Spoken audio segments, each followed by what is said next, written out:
Thank you, everyone. We are now on our 14th webinar, and next in 2 weeks, we'll have our 15th. June, we'll get into machine learning, and we actually have 3 sessions planned for that one. And then in July, we'll tie it all together with 2 big topics around change management, which is persuading others in the organization, those above you, those around you and your team, and then domain-driven design and event storming, which is a very challenging exercise, but we'll have one of our guest speakers come in and help teach that, one of my colleagues. So don't forget to please subscribe to the YouTube channel. The more subscriptions, the better. And like any videos that you can, even if you didn't watch the video, but you attended the course. We just appreciate it if you give it the quick thumbs up. So thank you all for that. So we have a lot of topics. We're going to split these into 2 sessions. I'm hoping that we get done a bit early today. We're going to try to get to number 4 today, and then in our next section, we'll get through 5, 6, and 7, and we'll leave you some content when we give you the PDFs. I don't know if any of you have looked at the PDFs, but most of the PDFs have additional content in the very end that we were not able to cover in the slides during the live session. So, all right. Why analytics projects fail? I'll pause right here. How many of you have had successful analytics projects? By show of hands. I'm expecting Eric to show up here. He just showed up. He gets called out first for showing up last. Eric, why do analytics projects fail? He's still muted. Maybe no audio. Yeah, that's probably the case. All right. Anyone else want to venture? Bad data. Bad Bad data. All right. Very good. Any other reasons? I like the bad data one. All right. Well, let's get started. So big data continues to grow, just the spending on big data. And really, we're going to focus today more on analytics than just big data. It's going to be around using data to help you make decisions in the organization. Most organizations, and this is no matter the size, spend an average of $7 million. This was from a report. 80% of enterprises, 63% of small businesses all plan to do some kind of data-driven project. So if you're even a small business, more than 10 people, you're going to do some kind of analytics within the organization. And we've seen this for the last 2 decades. These surveys going back, every CIO says analytics is a top focus for us every year. But for those, more than half of these projects fail.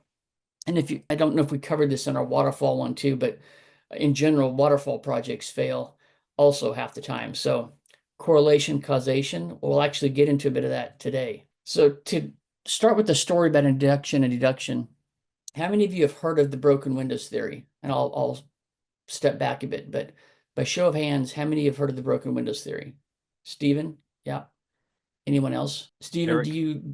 I know Eric has. Yeah, Stephen, do you know enough that you're comfortable just sharing what you recall of it? And it's okay if you don't recall all the details. Yeah, I think is that watching the small things and not letting the little things go, like broken windows, because it's a symptom of some larger problem, something like that. Exactly. Yeah, that's exactly right.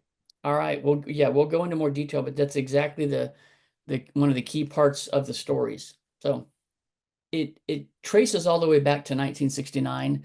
There was a Stanford psychologist he did an experiment of putting 2 different cars, one in, there were no license plates. It was just sitting there. And one was in the Bronx and one was in Palo Alto. And remember, this is back in 1969. For some of us before we were born, for maybe only one of us may have been born at this time. But at that time, the Bronx car was attacked within minutes. It was stripped. You may have seen a lot of older movies. That was always a joke that, within 12 hours, the car would be on blocks and everything would be pulled from it. And in Palo Alto, nobody touched the car. This was probably not far from the Stanford campus. And they waited for a week, and then the psychologist actually smashed the car with a sledgehammer. Others did it too. And even then, it took a while before other people would actually destroy the car. So that was the initial thinking behind this. And then that theory sat around for a while until 1982, when some other psychologists, there were 2 authors, and they were criminologists. And they cited this experiment, and they started suggesting this theory that was called the broken windows theory, that the idea was a few broken windows in a neighborhood will invite vandals to break more. And so this has a cascading effect. And the idea was that squatters would eventually come in, buildings would get vandalized. And this article was so influential that in the 90s, there was a corollary based on this. So in the 1990s, Giuliani became famous in New York for really cleaning up the city. He had the zero tolerance program that referenced this broken windows theory. And so their thought was, in order to stop the more serious crime, we'll stop the petty crimes. And so people used to jaywalk all the time. People today even still jump over the turnstiles, but really crack down on all the smaller things. And very quickly, crime rates dropped, particularly murders. So because of this, other folks started to adopt this, and then the Department of Justice. So that then became more popular in Malcolm Gladwell's book, The Tipping Point. And he was arguing that crime was contagious and it was an inevitable result of disorder. So this is kind of the peak of that. Another book came out shortly after that in the early 2000s called Freakonomics. How many of you have read Freakonomics or heard that book? Heard of that book? You may have seen the podcast on that. By show of hands, have any of you heard of Freakonomics? Yeah. Steve and John, what do you remember? Do you remember any key things from that book related to broken windows theory? I don't recall, no. Well, it wasn't until the very end of the book. It was one of the closing chapters in the book that they described it. But what their observation was that crime also dropped in other cities around the country at the same time that did not implement the broken windows theory policing. They didn't start cracking down on small crimes. So crime dropped overall in other cities around the world. They thought a more likely scenario was that timing of when that occurred was about 18 to 20 years after Roe versus Wade was passed. And so their theory was that there was a more likely possibility was that due to Roe versus Wade, there was a lower number of people in the population that might have had a higher propensity to commit crime. So up to you whether you think which of these is more relevant, but they came at an answer from a very different way. And that's the difference in induction versus deduction. So what Gladwell and the initial broken windows theory authors, they were asking the question, does vandalism invite additional vandalism and escalating crime? They tested that theory, and in the few exercises they did see that crime dropped. But the Freakonomics folks ask a different thing, which was what other variables appear to explain the rate of crime.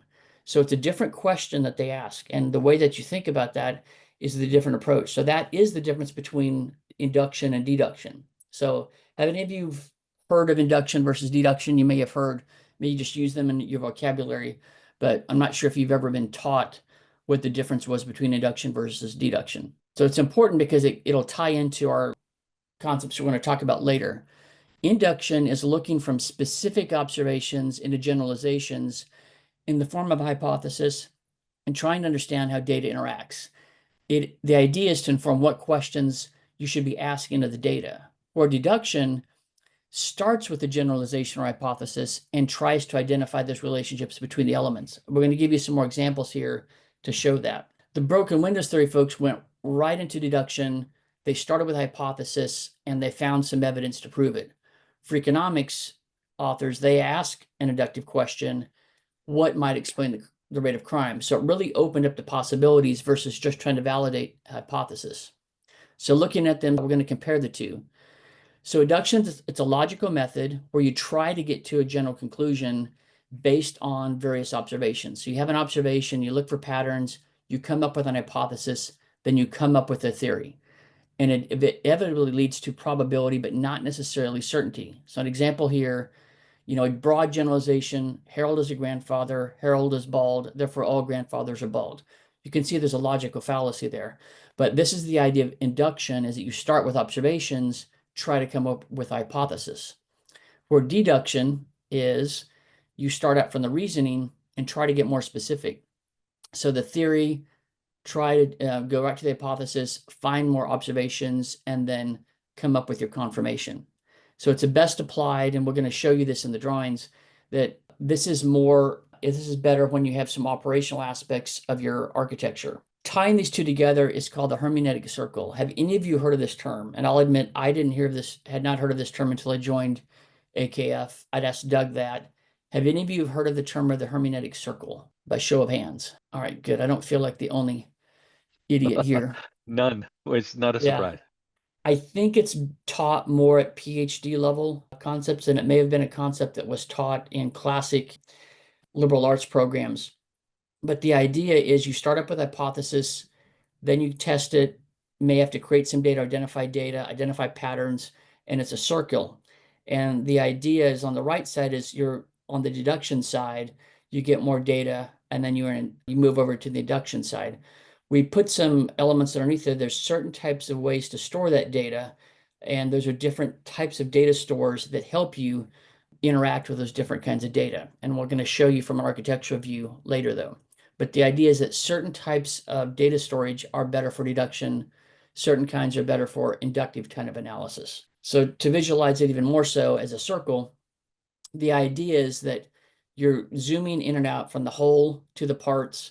And so you try to circle in on the data and then come right back out to look at it in different ways. So it's some of you may look at it from different angles, but the idea is you're trying to first get into more and more details of how do I first understand this, inspect, you're going to get deeper and deeper understanding. So we're going to show you some videos later, but more and more people, when they dig into something, they have a first observation, then there's more and more things that emerge that come out of that.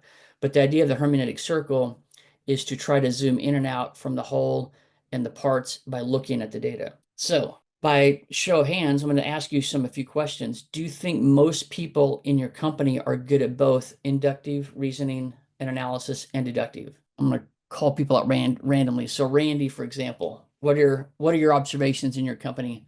Are people good at one or both or neither? Depends on the day, I guess. I like that. Thoughts for others? Any ways that how this would impact how you organize your teams? And we won't call you out on these, but I want you to just think about these as we go through the rest of these slides. So think about, how would you develop solutions to this? And we already hinted at this, but do these systems perform the same way? Do inductive systems perform the same way as deduction systems? Should they be separated? How would they be separated? How would they communicate? And we're going to go into some examples of those. So that's why we bring this up of inductive reasoning versus deductive reasoning. There are different parts of your architecture that are typically needed to do this. And if you don't have either, you're missing some components. And if you have neither, you're going to have some other situations that emerge, which will lead to what's called hippo decision making. How many of you know what hippo decision making is? Have any of you ever heard this term by show of hands? Charlene, And you want to tell us what it is? I'm trying to remember the exact thing, but it was basically like a highest paid person. Basically. Yes. Yep. Highest paid person's opinion. That's exactly it. So and a lot of folks had this. I'm sure Jim Barksdale didn't come up with this, but he said, if we have the data, let's look at it. If all we have are opinions, let's go with mine. So he was real upfront about it. And this has been passed down for a long, long time. I'm going to walk you through some videos here about how this manifests itself. By show of hands, how many of you have seen the movie Moneyball and can remember any of it, even if you have seen it? By show of hands. Yeah, Randy, good. Of course, Eric. All right.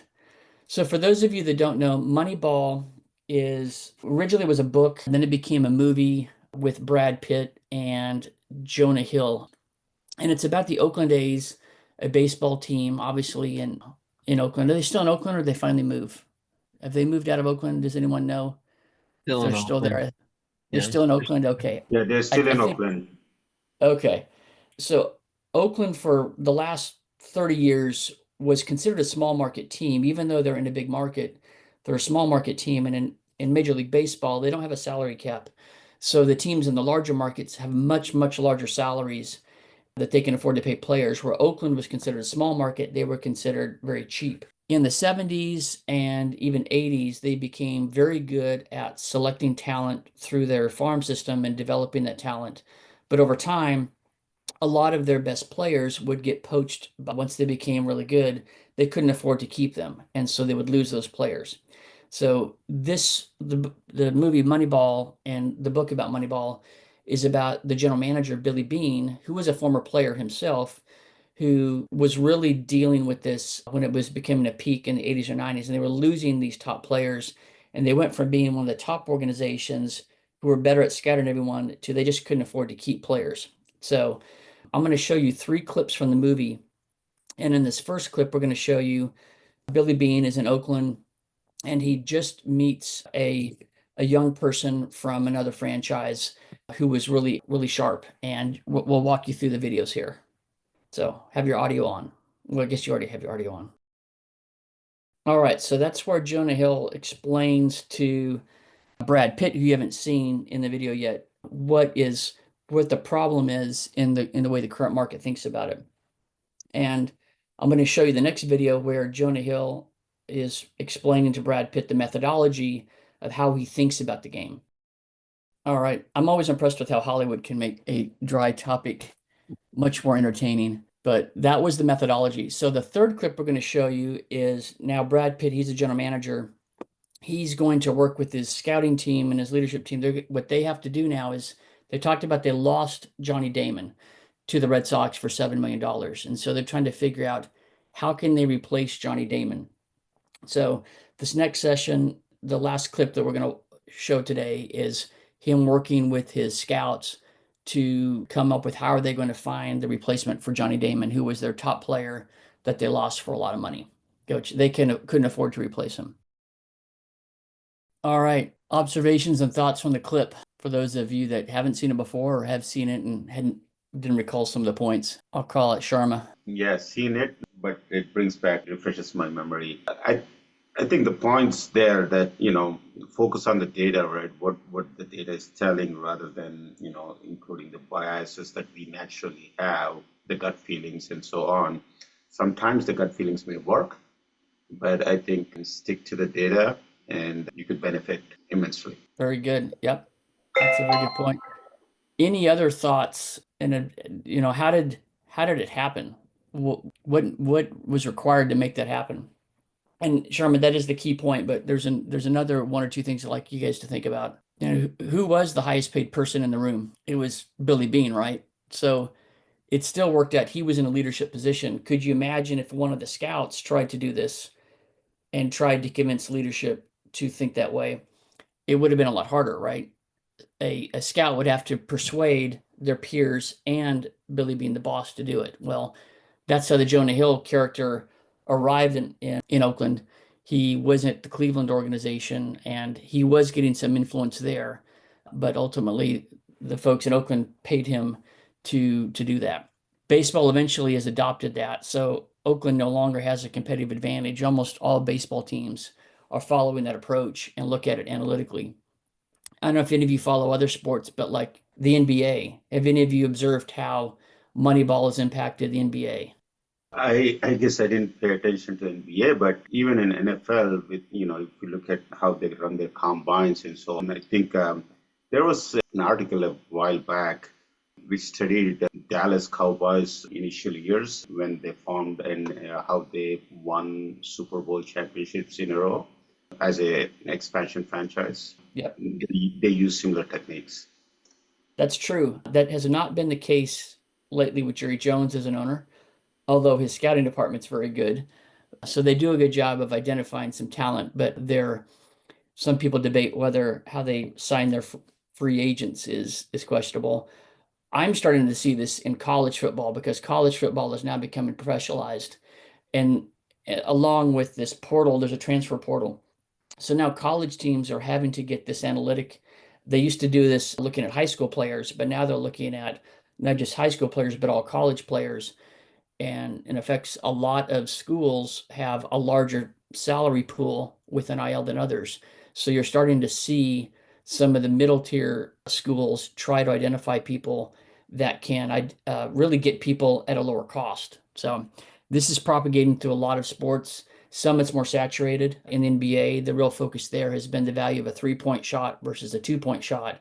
And it's completely changed the way that we used to recruit folks. You used to have 20 years ago, the NBA game was a very, very tall player closer to the basket because they had a higher probability of making a shot, where with the 3-point line, they realized you only need to make 30% of shots compared to 50% of shots to have the same score. And so it's completely transformed the game. So you don't find very many people that are only good close to the basket. You find more teams that are focused on how many 3-point shooters can we have on a team at once. So analytics has drastically changed all of these competitive sports. But Sharma's original point was really key around these biases, and why we have these biases in organizations. So that's a good transition to some of the later work. So Moneyball was written by Michael Lewis, and then he wrote a book called The Undoing Project, which was about two Israeli professors, actually psychologists, who were really helped the Israeli army during their wars in the 70s and 80s. And Kahneman wrote a book called Thinking Fast and Slow. Have any of you heard of this book, Thinking Fast and Slow, or Daniel Kahneman, by show of hands? All right. Well, I'm just going to give you one or two examples from the book. So this is one where I will ask you guys to participate, and if you can, go off mute or be ready to type real fast. But I'm going to ask a question, and I'd like for you to answer it as quickly as possible. All right, here we go. Example is a bat and a ball cost $1.10 in total. The bat costs $1 more than the ball. How much does the ball cost? Give me your answer quickly. 10 cents. All right. Any other ones? How many people think it's 10 cents? Steven, 10 cents? Okay. Anybody have a number other than 10 cents? Or was that you, Steven? No, that's the first number popped in my head too.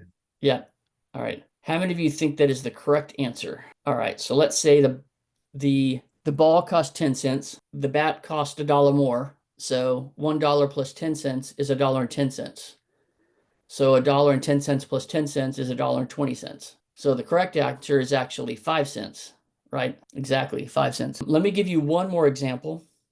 And this is the second example in his book. And they did a lot of studies. Is the tallest tree more or less than 900 feet tall? Anybody, when you want to answer the first question, how many people think the tallest tree in the world is taller than 900 feet? Nobody. Nobody? No Right? takers. Anybody want to guess at how tall the tallest tree is? If you just had to guess, just what comes to mind? Type it into the chat. How many feet do you think the tallest tree would be? 400? Very good. Any Any other others? guesses? 300 from Nick. 500? Very good. All right, those are good answers. The actual number is, actually, I forgot. I need to look this up. You might want to, if some of you want to I'll look it up Google in it the for you. chat. Yeah, 380. There you go. Yeah, it's very close to 400. So when this study was done with two different control groups, the one time they just start with the second question. They just ask the average person, how tall is the tallest tree? Versus the other control group, they ask the question in that order. And the group that was only asked the first question was much closer to the right answer of 380. The group that was asked 900 feet first, their average was much higher. So the idea there is that there's an anchoring bias there that came to mind. And so the way that Kahneman described this is that your brain has the system 1 and system 2, and almost all humans have this kind of reaction. And the reason that people behave this way, their theory is that because of the mind has the system 1 and system 2 thinking. So just to go into a little more detail, system 1 is what your brain can do with very low energy. It can just do almost automatically, and you're not really consciously thinking about it. It really can't handle two distinct topics at once, and it really is not good at true math. System 2, it requires focus. So when you're using the system 2, it's very hard to multitask, and you really have to focus. For example, focusing on a speaker in a room, trying to come up with something from the past. If you walk faster than normal, if you're trying to park in a narrow parking spot, just making sure that something we said earlier was logical. These all require the attention of your mind. So, and your body is trying to balance both of these. You need system 1 to react, right? You can trace this all the way back in the book. It describes that it's a survival instinct. Like that rustling in the grass, is that an animal to eat, or is that an animal that's going to eat you? That's very helpful. But system 2 is also very critical for solving problems. And your mind only has so much memory to use system 2 versus system 1. And so it even goes into more details around, you may only have a few hours, if not a few minutes a day, where you can truly do this system 2 thinking, where most of the time you're operating on system 1. So going back to the clip in Moneyball, These folks had been successful for 2, 3 decades. Some of them look like 4 or 5 decades at being able to identify talent that ultimately would help them win games. And so that was the System 1 thinking until Brad Pitt and Jonah Hill brought in the System 2 thinking, where you had to now think about things and analyze things. So Brad Pitt just surprised the rest of his organization with System 2 thinking. He didn't walk them through it, where Brad Pitt had time for Jonah Hill to walk him through what were the flaws in their reasoning before. So the reason we bring up the System 1 and System 2 is that's why these biases occur in the organization. The rest of your teams in the company either make decisions based on things that worked in the past, or they're very good at doing what they do today and don't really have time to step back and reflect and do this System 2 thinking. So there's a lot more biases mentioned in the book, but those are just 2 examples of why we have these cognitive biases and how to be aware of the System 1 and 2 thinking within yourselves, with your team, within leaders, and with others. So that leads to the business case for just having better analytics in the organization. Bain did a study. They found that companies that invest in and focused on data analytics are twice as likely to be better in financial performance, 5 times more likely to make decisions faster than their peers, 3 times more likely to execute decisions as they intended. They're also much more likely to use data to validate and to when they make decisions. PwC did another one, and they found some barriers to that. So why are people not doing this? One, they found that people are just blind to the importance of visualization, which we'll talk about in a bit. They're investing way more money in gathering the data than analyzing it. They're just facing a talent gap, and they're struggling with just the systems that could rapidly process this information. So if this sounds common, this is pretty common throughout. So we've introduced a few concepts. We've introduced inductive and deductive reasoning. We then talked about System 1 and System 2 thinking for biases. We're going to bring in one other framework, which is called DIKW. How many of you heard of DIKW? Any show of hands what DIKW means? All right. Well, I'll keep you from guessing too long so we get done in time. So it's an acronym for data, information, knowledge, wisdom. And the example here is we're looking here at data this is health data for a whole bunch of people. So just looking at the raw data. Information, the example here is I'm tying together all of these attributes about a single person. So name, social security number, when they're admitted, what symptoms are they exposing. This is information. The raw data are those fields. The knowledge is, okay, I've got a whole bunch of other different data points, and based on these similar symptoms for these people and based on when they're admitted, in this case, we think there's a probability that this person has malaria. There's a 76% probability that they have malaria. Okay, the wisdom is, okay, now based on that, what do I do about that? I've identified a potential problem. What is the solution? In this case, prescribe a particular drug and notify the CDC. There's other examples. The difference between knowledge and wisdom is knowledge is a tomato is not a vegetable, it's actually a fruit, but you would never put a tomato in a fruit salad. So there's just an example there of this knowledge, of this analogy. So looking at it, there's actually a chain. If you think about this, the organization at the bottom left and the top right, the more you have this understanding, the more valuable it is to your organization. So you start out with data, becomes information, eventually becomes knowledge, eventually becomes wisdom. And so that is the chain. You want to have that linkage there so that you can do that. And if you look at it this way, we show this as this passing through the organization.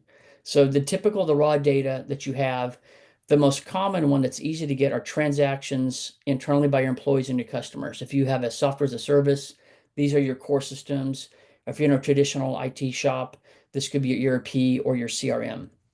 So again, it's the easiest to capture and model, but it's usually in dozens of systems or more. The next bucket is third-party and partner data that you can buy, or data you should be capturing for either offensive reasons to capture customers, defensive reasons so that you don't lose customers. How do you reduce churn? And then there's the marketing technology stack, a whole bunch of different systems that help capture what our prospects, customers, and competitors are saying about us. So think back to the journey mapping that we did in our last session. Throughout that whole journey, there's a lot of information, a lot of things that are said about you in a lot of different channels. and you've got to go gather all of that data. And then lastly, this bucket that we like to keep our eyes on, documents, chat, email. These are just the tools and stuff our employees, even our customers, are doing just to do their job. So these are all piles of data within the organization. So we've used the term a chain. When you start to explain this to others, we'd like you to start thinking of this analogy of pipelines and how does this data flow, and the ideas of this increasing value. So think of these as these are reservoirs of different kinds of raw materials sitting in the ground. And these are different piles, and I could say the ground, it could be in the air, but this is just raw pockets all around. And the first thing is, how do I harvest that data? How do I extract that? So I've got to get this data out of the source, and I want to do it as efficiently as possible. And you're trying to not really bother the source system. This is more of a technical theme, but if you can imagine, if you're extracting something out of the ground, you don't want to cause disruption. If you pull, for example, oil out of the ground, you got to put water back in place. You don't want to cause something disruptive. So when you have these transactional systems, you want to try not to burden the source if you're trying to pull data out. So for example, don't use a big query to hit your source systems, pull it from some other system. So you have the extraction out of the systems. Then you've got to think of this refining process. You're trying to clean up the data. You may be trying to model it in different ways. You're starting to actually merge some of the data together. You're starting to break down some of these silos in order to do it. So this is the cleansing part and perhaps some merging of this. And then you have what are considered the alchemy. And so this is where you're recombining the data in different ways. You might mash up the data. You're looking for some early patterns.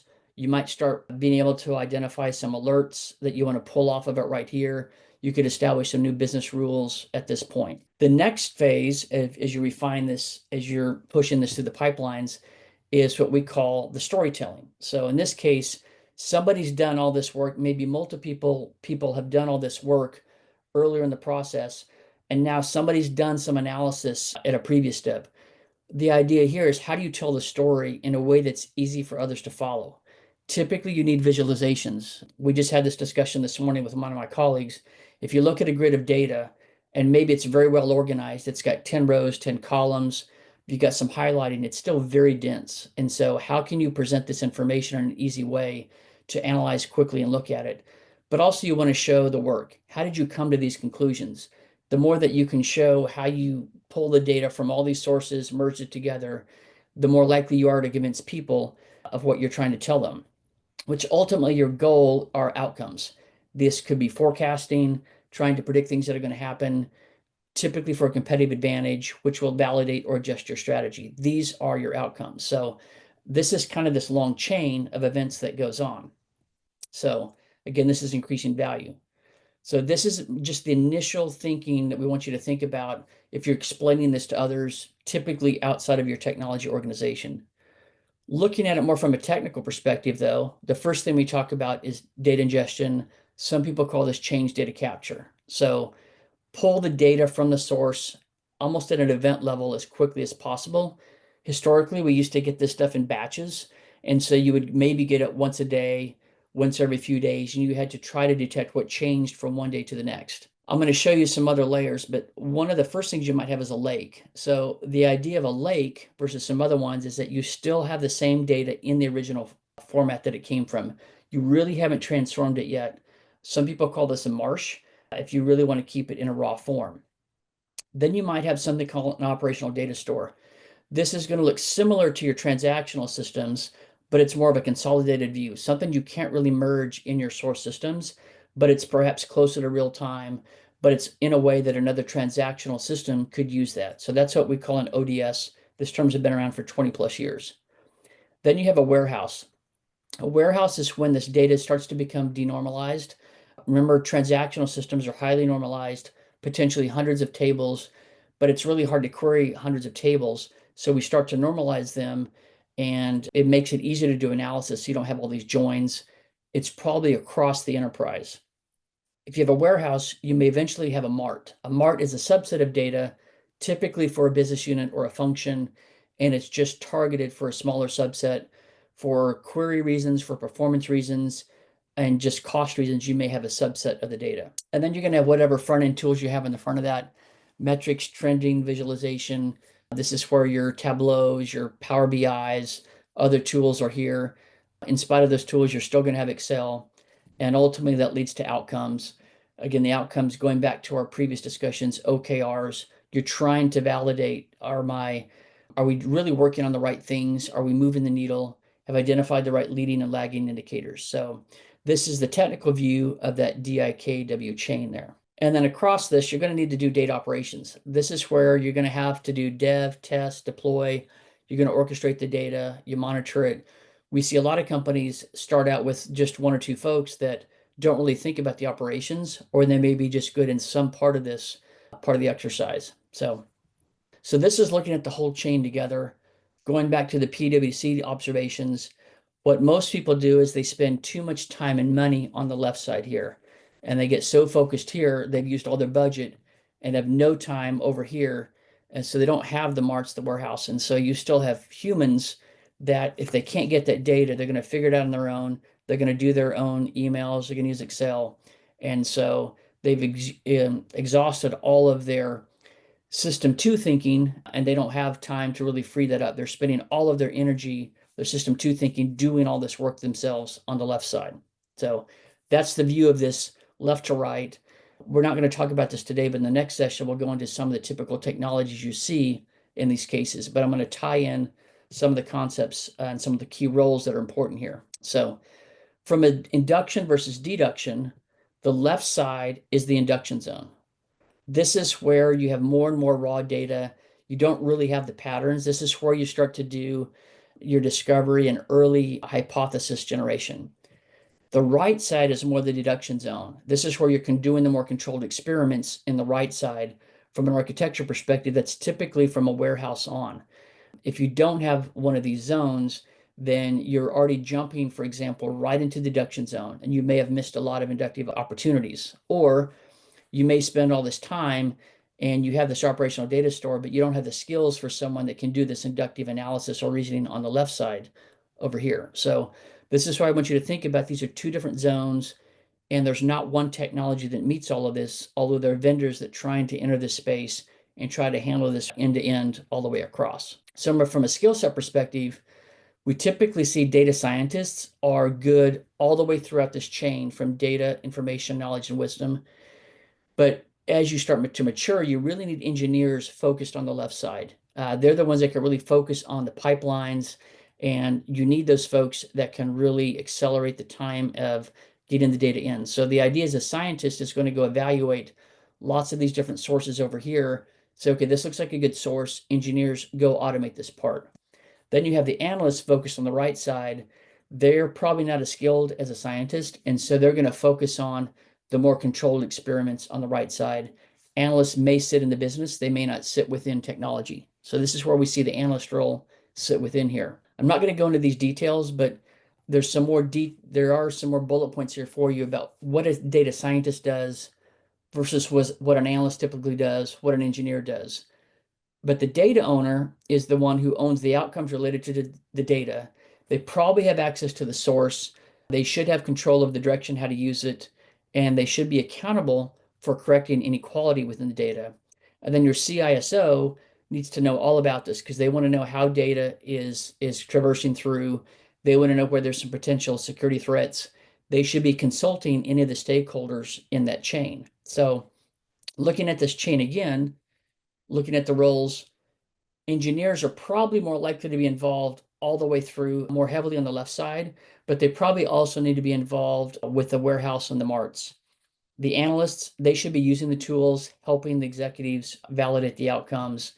And then the scientists, once you get mature at this, they can help pick the tools and they can consume the data, even though they start out all the way across that chain. They would also evaluate the sources and pilot the models. So you kind of want the scientists early on the left side, looking at the data on the potential sources, and the right side on influencing others and kind of leading the organization. So I'm going to pause here by show of hands. How many of you have a data scientist in your organization? Anybody with a data scientist in the company today? Or One any of thumbs you? up, but I don't know where it came from. Yeah, I missed that. I didn't see where it came from either. Some of you may be too small to do this. I know one of the folks that has been joined several of our sessions is a data scientist, but couldn't join this week. But that's why you may need to be a critical mass. critical size to have these different roles. If you're just starting out, you probably have an engineer doing a lot of this work, a senior engineer or an architect wearing a lot of these hats. Perhaps a CTO is wearing a lot of these hats. So we typically see this when a engineering organization gets over about 20 people, when you start to have 1, 2, or 3 of these roles in a typical company. And again, the stakeholders, the data owners, are typically involved in the source and the far right side. And they are trying to drive outcomes for executives. Those are your shareholders, employees to help them do their job, and customers to help them do whatever job they need their jobs to be done.